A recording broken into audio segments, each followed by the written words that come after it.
All right, this was a great run, and you're right, there's some fabulous deceleration cues here.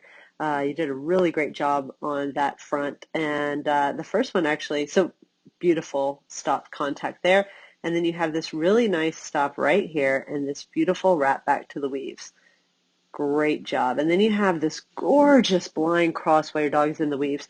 And you do it just right, which is you've got to do it early before the dog finishes. So here you are looking over this shoulder. Your dog still has 3 pulls to go.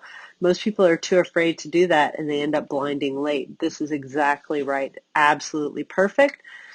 And then it puts you in this beautiful position to show this strong deceleration cue at the panel. And then you do another thing that I think is really good, which is after your deceleration cue, you're going to have this really sharp change in direction.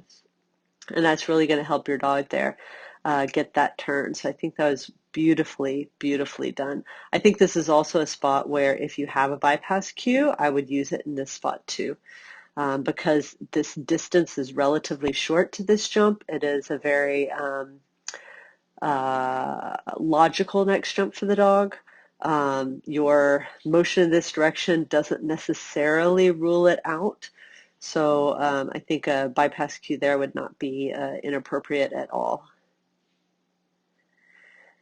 So here we end up with a reverse spin. I think this would have been a really nice spot for a deceleration, but you would have need to have left your dog on the table a little bit.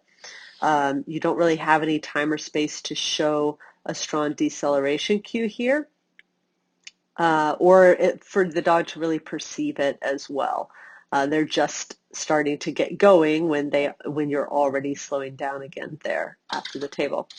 This is a great job here to the recognizing that if you rear cross between these two jumps, you are cueing this into the tunnel.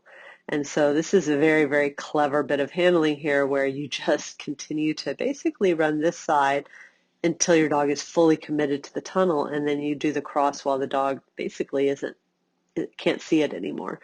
So I think that was a very good adjustment. I don't know if that was the original plan here. Trying to think of, I guess, what your other options really are in that spot.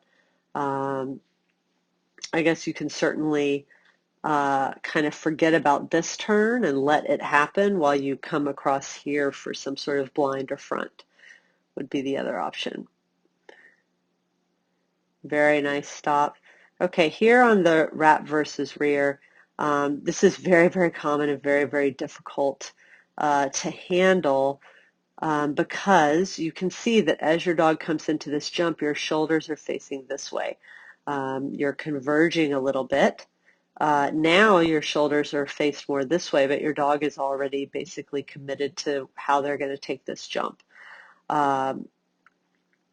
I think that instead, a stronger deceleration cue here, letting that create more of a turn here, then you could really turn your shoulders towards the jump and hopefully get this wrap behavior. But it is always risky on these when the dog is coming at these jumps like this and they're angled in this way, because the angle of the jump is going to encourage the dog to take it this way.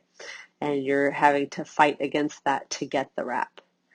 And then let me look at, yeah, so you definitely do want the wrap there. It is the faster path. So I think that's what I would try here, is to get more of your turn from here to here so that your dog is already curved a little bit more to straight on rather than slicey.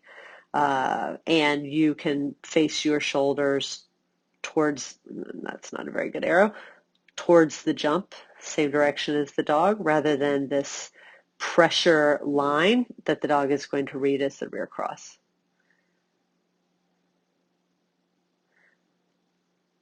Beautiful job here on this blind cross, reaching back nice and early so the dog can adjust on landing. Really, really nice run.